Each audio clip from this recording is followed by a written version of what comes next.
Alright guys, we're back again. Today we have a plumbing nightmare. Super called us saying that he opened up the wall and he called two other plumbers and they started to do the work and they abandoned the job because it was too damn difficult. Nobody could figure it out, but guess what? They called the right team, they called Absolute, and we're there and we figured it out. So as you can see here, we have to open up this floor on the second floor because it's leaking all the way down to the basement. So it's leaking through the first floor and all the way down to the basement. Plumbers opened up half the ceiling on the first floor bathroom and they didn't see no pipes. It's because they didn't open enough ceiling, obviously. So we opened up the wall, we opened up the ceiling on the first floor bathroom, and we determined exactly where the pipe is. There was no way to get to the pipe from the first floor. So guess what we had to do?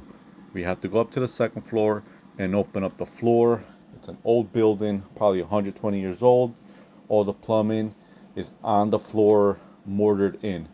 So it's all concreted in, you could say. You don't know where the pipes are, and they're all corroded. People say cast iron pipes last forever. No, they don't. So here we are trying to expose the cast iron pipe to find the cracks. I know you guys are thinking, why aren't you using a jackhammer? Well, guess what? We're the plumbing archaeologists, and archaeologists don't use jackhammers. They don't use rough tools.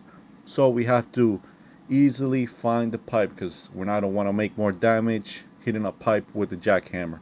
So we go with the old school way, hammer, chisel, grinder, working it real slow, trying to find the pipe.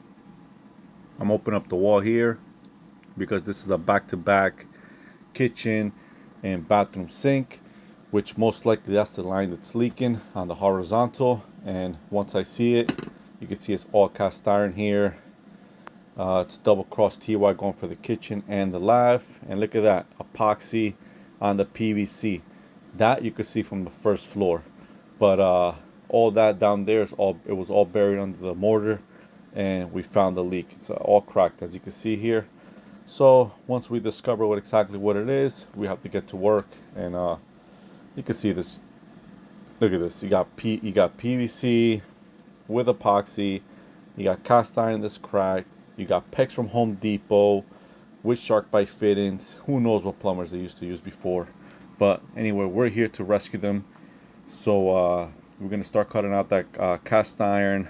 Landlord is super cheap, so he just wants to replace the bare minimum. As you can see, when it starts chipping out, the toilet has a lead bend. We're not going to touch it. Most likely he'll call us next week to give that a replace when it starts leaking. But guess what? We're going to have to chip out the floor, everything again, because it was too cheap to do it this time when it was all open. So here we go. We get the Milwaukee Dozer with the Diablo blades. They work phenomenal. Cuts like butter right through the cast iron. And look at that. I removed the whole Y's for the vent, for the kitchen and the lav. Look at that crack in the bottom. That's exactly what was leaking underneath that mortar. It was just seeping through the mortar. It was all wet. Crack on the TY, double cross TY, sorry. See that? Right there. Look at that vent clogged. You think that was doing something? Absolutely not. But they don't care. They go the cheap way out. They collect money every month and they just fix the bare minimum. So anyway, we're here just to fix the leak that we saw, and that's exactly what it is. So I took all that out of there, and then we're going to replace everything to PVC. Yes, we could use PVC on this building. We have no issues. We're replacing cast iron with PVC. So this is a little trick I use to take out the cast iron pipe from the hub. This is a 2-inch, so I'm using a 3-inch hole saw first to cut out all the lead around the pipe that holds the pipe in. Once I have that all cut out with the hole saw, I hit it with the chisel a couple times.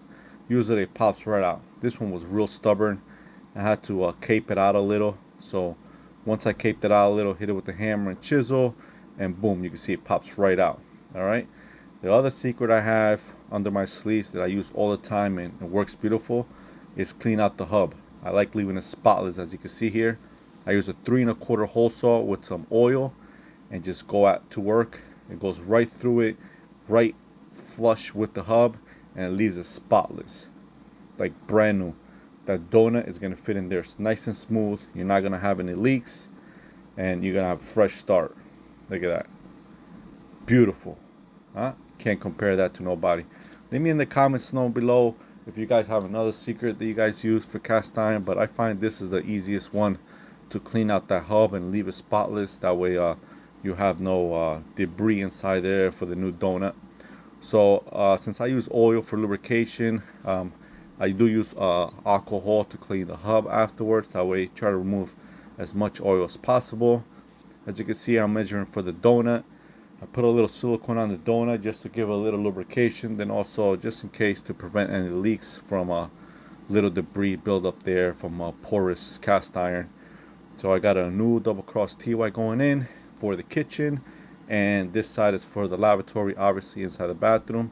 I know, guys, you guys gonna be saying in the comments, oh, you gotta use a torque wrench, but guess what? I've been doing this with the impact.